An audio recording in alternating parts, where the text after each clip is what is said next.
देश में इस साल धान की खेती पिछले साल के मुकाबले पिछड़ी हुई है, जिस वजह से धान की उपज घटने की आशंका है और इसका असर धान की सरकारी खरीद पर पड़ सकता है। इस साल सरकार किसानों से कितना धान खरीदेगी, इसको तय करने के लिए अगस्त के अंत में प्रमुख धान उत्पादक राज्यों के प्रतिनिधि के साथ खाद्य मंत्रालय की बैठक होगी। इस बीच दालों की महंगाई भी बढ़ती जा रही है और सामने त्योहारी सीजन भी है। सरकार ने राज्यों से कहा है कि व्यापारियों के पास पड़े तुअर के स्टॉक की पड़ताल करें। इस साल तुअर और उड़द की खेती पिछले साल के मुकाबले पिछड़ी हुई है, जिस वजह से हाल के दिनों में इन दोनों दलहन के भाव बढ़ गए हैं। सर, पहला सवाल मेरा, दूसरा सवाल मिक्स करके मैं आपसे पूछता हूं। पहला, चावल की खरीद कितनी हो सकती है, क्या आपको आशंका लग रही है घटने की? और दूसरा, दालों को लेकर चिंता बढ़ती दिख रही है क्या? हाँ शुभम, ये चावल की खरीद को लेकर जो केंद्र सरकार की बैठक है, इस पर हमारी और बाजार की सबकी निगाहें होंगी और महंगाई पर करीब से नज़र रखने वाले लोग हों या ट्रेडर हों, उनकी निगाहें होंगी, क्योंकि सरकार इसमें यह संकेत देगी कि वो इस साल चावल की खरीद का लक्ष्य क्या रखना चाहती और उसका असर हमें बाजार में कीमतों पर दिखाई देगा।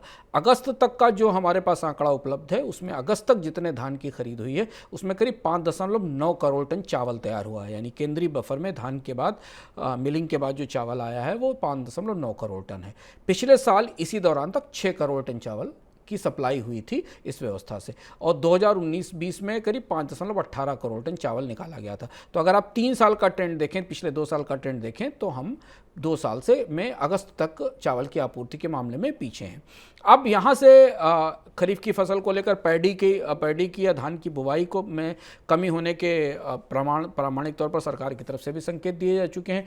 चावल की कीमतों में बढ़ोतरी भी हमें दिखाई दे रही है। तो इसलिए इस बैठक में सरकार ये तय करेगी कि इस साल चावल की खरीद का स्टॉक क्या रखा जाए। हालांकि चावल के बफर की स्थिति उतनी ज़्यादा ख़राब नहीं है, भारत में चावल का बफर गेहूँ जितना कमज़ोर नहीं है, लेकिन फिर भी केंद्र सरकार ये तय करेगी कि कितना चावल खरीदा जा सकता है। दूसरी जो महत्वपूर्ण चुनौती है वो दाल को लेकर है। दाल में स्टॉक लिमिट्स को सख्ती से लागू किया जा रहा है। लंबे समय बाद हमें दाल की कीमतों में तेजी दिखाई दी है। यहाँ भी खरीफ से जुड़ा हुआ मामला है। खरीफ में दाल की बुवाई जिन क्षेत्रों में होती है उन क्षेत्रों में बाढ़ और बारिश की स्थिति अभी तक बनी हुई है।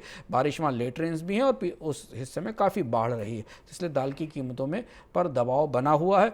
दाल को लेकर भी हमारे सामने लगता है अगले 7 से 10 दिन के अंदर फाइनल नंबर स्पष्ट होकर सामने आएगा कि आखिर दाल का इस बार का खरीफ का उत्पादन कितना होने वाला है।